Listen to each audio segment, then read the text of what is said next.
Guerra del Chaco. Germán Busch, el centauro indómito del Chaco,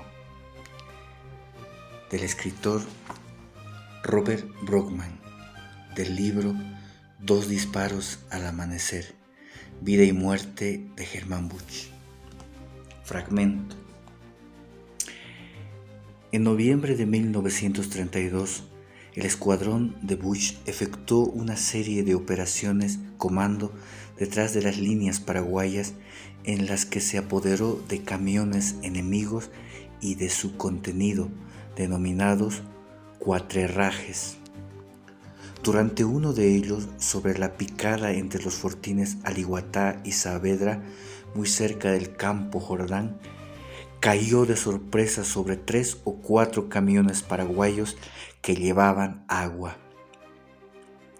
En la maniobra cayeron 37 soldados y 3 oficiales paraguayos, entre ellos el teniente Hernán Velilla. La muerte de Velilla, hijo de una prominente familia liberal asunceña, fue un hito decisivo en la fama de Busch entre el enemigo. Corrió el rumor de que hubo atrocidades, más tarde claramente desmentido. Pero aquello enfureció al comando paraguayo, que quiso vengar esa muerte y emprendió afanosamente la búsqueda del audaz capitán que ya les había hecho varias malas pasadas. La fama del Camba solo habría de crecer y el ansia por su captura nunca habría de cejar. La audacia de Busch y sus hombres sorprendía al enemigo donde menos se lo esperaba. Aparecían como fantasmas cuya presencia era imposible descubrir. Iban y venían sembrando el terror y el desconcierto en su recorrido. Era un ataque o un asalto en retaguardia.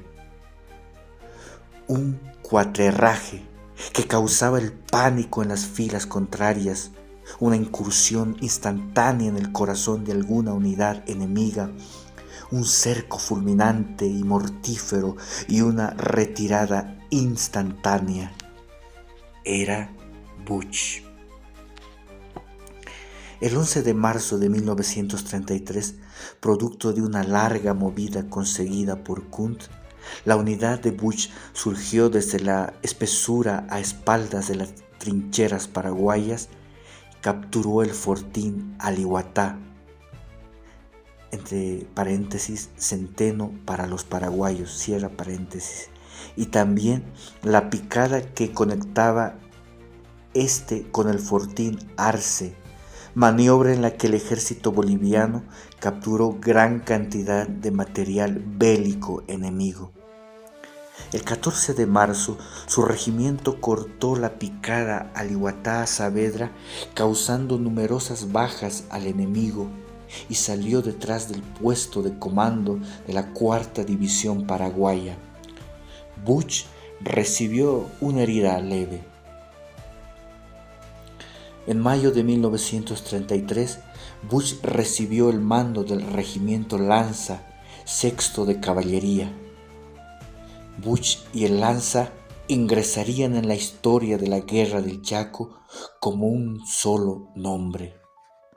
Germán se convertía así en el significado del origen remoto de su nombre, Garimán, entre comillas, el hombre de la lanza.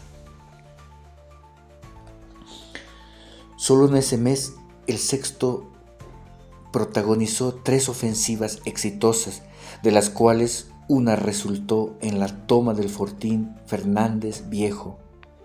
Busch recibió este telegrama del general alemán.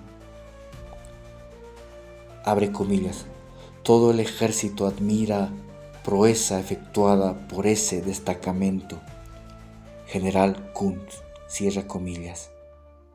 En otra ocasión, Busch realizó una de sus acostumbradas proezas y dio parte al comando superior de haber roto un cerco enemigo y haber establecido contacto con las unidades cercadas. pero Kuhn puso en duda la veracidad de su informe. El Camba se sintió ultrajado por esa duda y le respondió por radio con todas sus palabras. Abre comillas. Yo acostumbro siempre a dar cuenta de mis actos cuando ellos son una realidad absoluta. Cierre comillas. La vieja malquerencia con el general Germano solo habría de tornarse más y más amarga. Tras el segundo y desastroso ataque a Nanagua, el 4 de julio de 1933, en una reunión de jefes en el Fortín Muñoz, Busch, que ya miraba de igual a igual a los coroneles y generales, propuso con suma determinación y franqueza quitarle el mando a Kuntz. Su propuesta solo causó miradas huidizas, pues tal remoción solo estaba en manos del presidente Salamanca. Pero sembró una idea en el grupo de jefes que habría de germinar en noviembre de 1934. El 13 de julio, en las postrimerías de la fallida ofensiva en Nanagua, el ejército paraguayo cortó la picada que conectaba kilómetro 22 con el Fortín Gondra. En el curso de esa operación atacó e incendió el hospital boliviano de Campo Vía, asesinando a mansalva a inválidos, mancos, cojos, tuberculosos y disentéricos, un evento sobre el que no se ha escrito todavía. La noticia llegó a Alihuatá en forma de 2 heridos, uno de ellos en la sien, que recorrieron en esa condición casi 20 kilómetros. Busch estuvo entre los que recibió la noticia. Sintió que la indignación le quemaba el espíritu y contraatacó con el lanza hasta desalojar al enemigo, causándole numerosas bajas. Se dijo por sottovoce que devolvió las atrocidades. Como fuere, su pronta acción evitó que la 4ª División Boliviana, situada en Campo Vía, fuera copada. El 15 de julio, el lanza cubrió un repliegue de la 4ª División en perfecto orden, sin dejar ni una sola bala al enemigo. Kuntz dijo entonces que el regimiento Lanza solo sirve para salvar situaciones difíciles. El periodista Luis Azurduy, que publicó una semblanza de Busch pocas semanas después de su muerte, decía sobre el Camba en el Chaco: nadie tratándole en la intimidad de su choza, viviendo cerca de él, la sencillez extrema de su vida militar, al observarlo hablar suavemente de muchas cosas con su sonrisa de gran muchacho jovial y amable, cuidadoso y atento con las necesidades de sus soldaditos, piensa que este hombre, que parece un oficial recién egresado del colegio militar, pudiera ser el mismo que realiza en el Chaco audaces cuatrerrajes, cayendo sobre el enemigo como una tromba, como una aparición súbita, como un jaguar joven y elástico que surge de la maraña de las selvas, mostrando la fiereza de sus pupilas claras, en las que parece que hubiera recogido también el matiz verde amarillento de ellas. A semejanza de aquel famoso teniente Ustaris, que constituye la preocupación paraguaya, porque como se conoce la selva palmo a palmo, de pronto aparece en uno de sus puestos, deja un cartel burlón como su tarjeta de visita y luego desaparece sin dejar rastro. El capitán Busch es otra preocupación que se cierne constantemente sobre los comandos enemigos.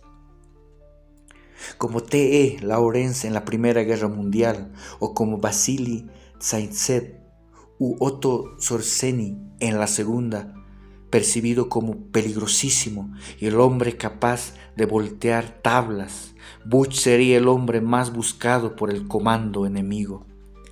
Paraguay destinó unidades y operativos cuyo objeto específico era su captura. En cierta ocasión, relató Guillermo Céspedes R., los paraguayos estuvieron más cerca que nunca de echarle mano. Butch estaba acorralado. ¡Agárrenlo vivo!, gritaban de retaguardia. ¡No lo maten, que nosotros le vamos a sentar el juicio!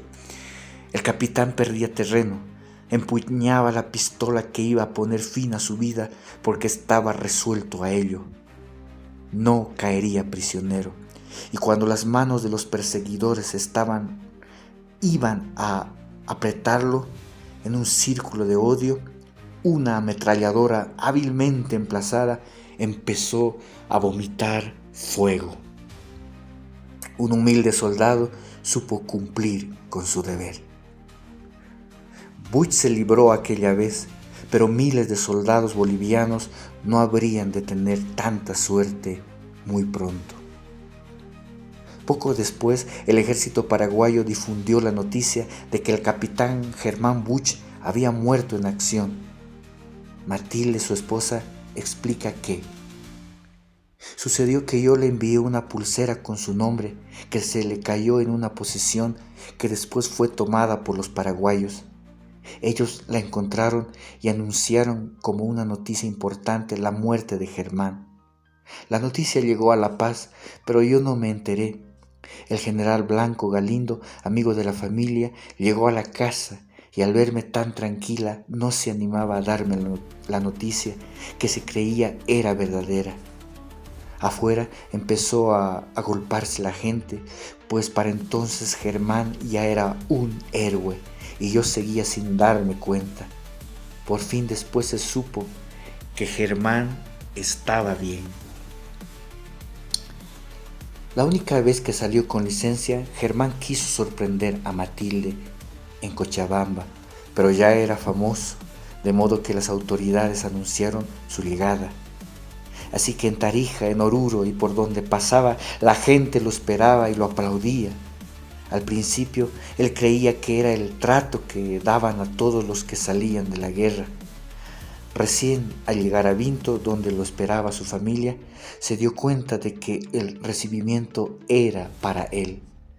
Quiso ir a casa directamente, pero la multitud enfervorecida lo levantó en hombros. Fue una escena incómoda, pues se negó a soltar la mano de Matilde. Para ella fue muy emocionante, pero lo más importante fue que después, dijo ella, pudimos pasar días en familia, juntos, muy tranquilos.